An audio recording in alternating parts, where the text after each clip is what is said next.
Bom dia, meus amores! E aí? Força, vamos lá! Vamos para agora, para hoje, para a aula de número 12. Na aula de número 12, a gente vai introduzir agora um conteúdo novo.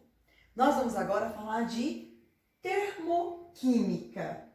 Termoquímica, né? O que a gente lembra? Termo, a gente lembra de temperatura, de calor, né? Química, ela estuda o quê?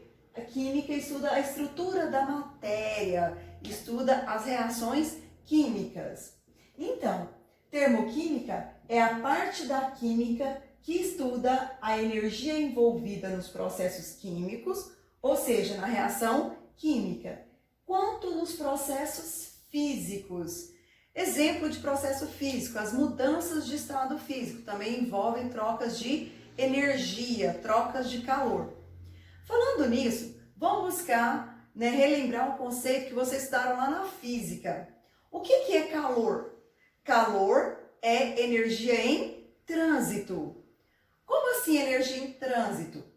Você imagina um corpo A temperatura de 10 graus Celsius e um corpo B a uma temperatura de 30 graus Celsius. Se esses dois corpos entram em contato, há transferência de energia do que tem mais para o que tem menos. Então, o corpo que está a 30 graus vai passar energia para o que está a 10 graus Celsius, até igualar essas energias. Bom, essa energia sendo transferida de um corpo para outro é chamado de calor. Então, calor seria a energia em trânsito. Bom, esses processos, tanto físicos quanto químicos, eles podem ser endotérmicos ou exotérmicos. Bom, endo, o que significa esse prefixo endo? Significa dentro. Vamos anotar aqui, ó, dentro. Exo significa fora. Se você lembrar lá, exoesqueleto, quer dizer que o animal tem um esqueleto por fora, certo? Processos endotérmicos são aqueles que absorvem energia, ou seja, os reagentes absorvem energia do meio para que a reação ocorra. Ou o processo físico absorve energia do meio para que ele ocorra. Os processos exotérmicos são aqueles processos que liberam energia. Ou seja, os reagentes liberam energia para o meio para ocorrer a reação. Ou o processo físico libera energia para o meio para ele ocorrer. Bom, quando joga isso para o cotidiano, é interessante porque pode acontecer em alguns exercícios, comentar isso aqui, ó. Os processos endotérmicos, a gente tem uma sensação, nos processos endotérmicos, a gente tem uma sensação de resfriamento. Como assim, professora? Absorve energia, a gente tem uma sensação de resfriamento? Vou dar um exemplo bem claro para vocês. Quando vocês passam álcool no braço de vocês, álcool 70, né? Aí você observa que a sua pele fica mais fria, fica geladinha. É comum, quando alguém está com febre, a pessoa passar álcool nos braços, passar álcool na testa para diminuir a temperatura. Por quê? Porque o álcool absorve o calor da sua pele para evaporar. Outro exemplo aqui. Mesmo em dias muito quentes, de muito calor, quando você sai de uma piscina molhado, lógico, você sente um frio. Por quê? Porque as gotículas de água que são no seu corpo absorvem o calor da sua pele para evaporar. Então você tem uma sensação de resfriamento. Já nos processos exotérmicos, nós seres humanos, temos uma sensação de aquecimento. Uma sensação de aquecimento. Processos exotérmicos são aqueles que liberam energia. Por exemplo, a combustão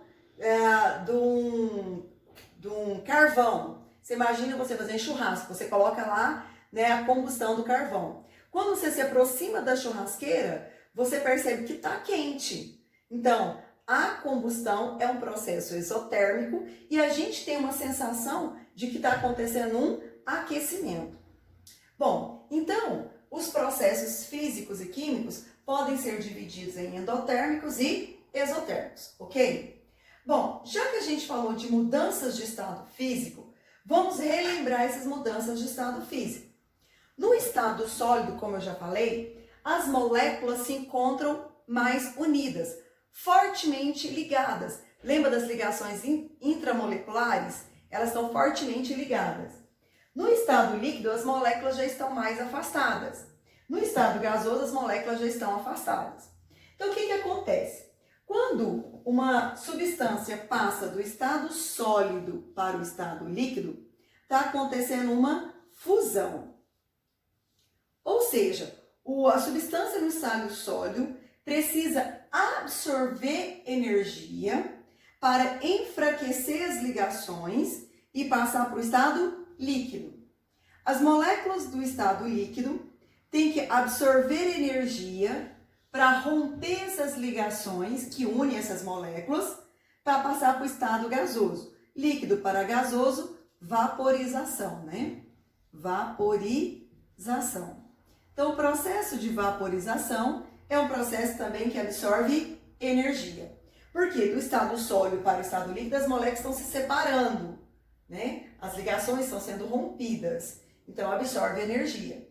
Para quebrar essas ligações do líquido e passar para o estado gasoso, também precisa de energia. Então, a fusão e a vaporização são processos endotérmicos. Já a condensação, que é a passagem do estado gasoso para o estado líquido, a condensação, que é a passagem do estado gasoso, ou também pode ser chamado de liquefação, né? Condensação ou liquefação, que é a passagem do gasoso para o líquido, as moléculas estão se juntando de novo, as ligações estão se formando. Então, nesse caso, libera energia. A passagem de líquido para sólido, que é a solidificação,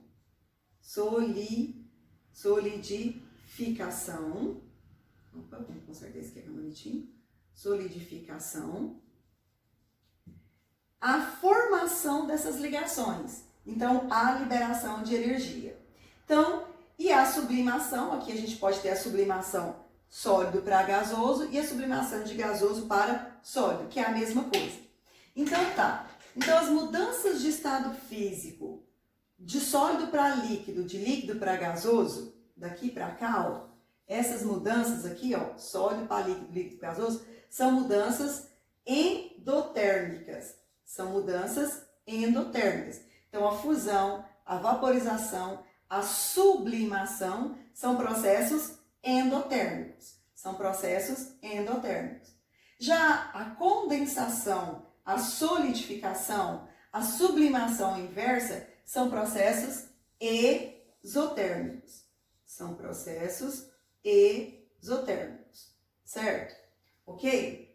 Tá? Então aqui, ó, eu vou até anotar nesse cantinho aqui para vocês não esquecerem, ó, de sólido direto aqui para gasoso, que é a sublimação. E aqui a sublimação inversa também, para nós não esquecermos, tá? Ok? Mais na frente eu vou passar um macetezinho aqui para vocês decorarem isso aqui. Bom, resumindo, na ruptura das ligações, há um gasto de energia. Então, para acontecer uma reação química, as ligações do reagente têm que ser rompidas. Aí há uma reorganização dos átomos para formar o produto. Então, na ruptura das ligações, absorve energia. Então, o processo é o quê? Endotérmico. Então, na ruptura das ligações, tanto intermolecular quanto intramolecular, o processo é endotérmico. Na formação de novas ligações, então, quebrou as ligações, os átomos estão se reorganizando e vai formar novas ligações. Quando formam novas ligações, há liberação de energia. Então, o processo vai ser exotérmico.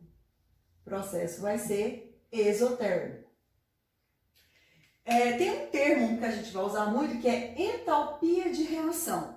O que é entalpia de reação? É a energia envolvida ou liberada numa reação química. É a quantidade de energia no total que foi liberada ou a quantidade de energia total que foi absorvida. Como é que eu vou calcular essa quantidade de energia total liberada ou absorvida? Eu vou ter que ΔH é igual à entalpia do produto menos a entalpia do reagente. Entalpia de reação é simbolizada pela letra H, tá? É representada por ΔH. Então, eu vou colocar esse H aqui em cima de entalpia aqui para ficar melhor. Então, o que é entalpia? Entalpia é energia, que é representada pela letra H. Então, entalpia é energia, representada pela letra H maiúsculo. Entalpia de reação é energia absorvida ou liberada numa reação, que é representada por ΔH. Então, é o total. Como é que eu vou descobrir o total? Eu vou pegar o que eu tenho no final menos o que eu tenho no inicial. Então, o que é final numa reação? Produto. O que é inicial numa reação? O reagente. Então, numa reação química, tá? Numa reação química, eu vou ter reagentes sempre. E do lado de lá da seta eu vou ter o quê? Produtos. Os reagentes vai ser o início.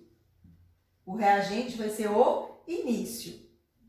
O produto vai ser o quê? O final. Então, numa reação química, eu vou ter reagentes formando o produto. Reagente é o início, produto é o final. Então, ΔH, que é a variação de entalpia, é a entalpia total armazenada nos produtos menos a entalpia armazenada no reagente. Final menos inicial. Bom, agora vamos ver os diagramas dessa entalpia aqui, como é que funciona. Bom, diagramas de representação. Como é que a gente representa essa entalpia num diagrama? Vejamos alguns exemplos aqui. Então aqui, olha, nesse eixo eu tenho a entalpia. Supondo que aqui eu tenha a entalpia dos produtos, vou escrever aqui produtos, e aqui a entalpia dos reagentes. Então, isso significa que aqui está a entalpia do produto e aqui está a entalpia do reagente. Ó, H do produto, H do reagente. A reação sempre ocorre do reagente para o produto. Então, aqui, ó, a seta vai ser para cima. A seta sai do reagente e vai para o produto. O que a gente observou aqui? Que a energia armazenada nos produtos, é maior do que a energia armazenada nos reagentes. Então, a entalpia dos produtos é maior que a entalpia dos reagentes. Se o produto é maior que o reagente, o ΔH vai ser maior que zero. Ou seja, esse diagrama aqui é o diagrama de um processo ou uma reação endotérmica. Lembrando que endotérmica é aquela que absorve energia. Se absorve energia, no final eu tenho mais energia do que no início. Então, nas reações endotérmicas, absorve energia, a energia do produto é maior do que a energia do reagente. Logo, a energia do produto é maior que a do reagente. O ΔH vai ser maior que zero. O ΔH vai ser positivo. Nas reações endotérmicas, o ΔH é positivo. Bom, agora vamos ao contrário. Supondo que aqui eu tenha a entalpia dos reagentes e aqui a entalpia dos produtos aqui, ó. Então, aqui, ó, eu tenho a entalpia do reagente, aqui eu tenho a entalpia do produto. Lembrando que a reação sempre ocorre no sentido reagente-produto. Então, aqui nesse caso, a setinha vai ficar para baixo. Então, olhando para esse diagrama, a entalpia do produto está embaixo. Então, a entalpia do produto vai ser menor do que a entalpia do reagente. Eu vou ter um número menor menos um número maior. Então, o ΔH dessa reação vai ser o quê? Menor que zero. Significa que liberou energia para o sistema. Então, esse diagrama aqui é o diagrama de uma reação exotérmica, tá? Bom, é só vocês relacionarem. Endotérmica absorve. Se absorve, eu tenho mais. Então, vai ser positivo. Seta para cima. Exotérmica libera. Se libera, no final eu vou ter menos. Então, o ΔH meu vai ser negativo. No diagrama, a seta vai ficar para baixo. Um exemplo que a gente pode relacionar é com uma conta bancária. Se você abre uma conta no banco e vai só depositando dinheiro, o seu saldo fica positivo. O gráfico da sua conta vai para cima. Se você abre uma conta no banco e vai só liberando cheque, liberando cheque, liberando cheque, no final do mês o seu saldo está negativo. Se você só libera, o saldo fica negativo. O gráfico da sua conta vai ser um gráfico para baixo, tá? Ok? Bom, medidas de quantidade de calor. Também isso aqui vocês já estudaram em física, a gente vai dar só uma revisada. Medidas de quantidade de calor que a gente chama de quê? Experimentalmente, é possível medir a energia. Como que experimentalmente eu posso medir a energia de uma reação química ou de uma mudança de estado físico? A gente tem um aparelho chamado de calorímetro. Calorímetro é um aparelho utilizado para medir essa quantidade de energia absorvida durante a reação ou liberada durante uma reação. Bom, sabe-se que fisicamente a energia é proporcional à massa, tá? A massa dos reagentes ou a massa da substância que está mudando de estado físico, e é proporcional também à temperatura. Daí, como que a gente calcula? Tá? Logo, quantidade de calor é igual à massa vezes o calor específico vezes a variação da temperatura, que é ΔT. Ou seja, QMC ΔT. Dessa forma, a gente pode calcular a quantidade de calor envolvida. Já que a gente está falando de quantidade de calor envolvida, vamos agora ver as unidades. Qual que seria a unidade usada para calor? A unidade seria a caloria, que a gente representa por cal, tá? Ou joule, né? Joule, que a gente representa por J, certo? Tá? Então, uma caloria equivale a 4,18 joules.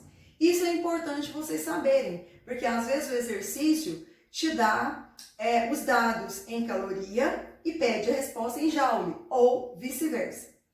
Outra coisa muito importante vocês lembrarem é que normalmente essas unidades podem ser trabalhadas em quilocaloria ou quilojoule, tá? Quilocaloria é igual a 1000 calorias. Quilojoule quer dizer que é 1000 joules, tá? Isso é muito usado nos rótulos dos alimentos, tá? Se você fala que aquele alimento tem 1000 calorias, dá um impacto grande. Mas se você fala que o alimento tem 1 quilocaloria, tá? Já é um impacto menor. Já vai assustar menos o consumidor, tá? Então, no rótulo dos alimentos sempre vem escrito assim, ó, valor energético. Ou seja, vai falar para você a quantidade de energia que aquele alimento fornece para o seu corpo, ok? Bom, essa aqui foi uma breve introdução de termoquímica. Agora nós vamos fazer alguns exercícios do livro, tá? Para a gente poder fixar esse conteúdo.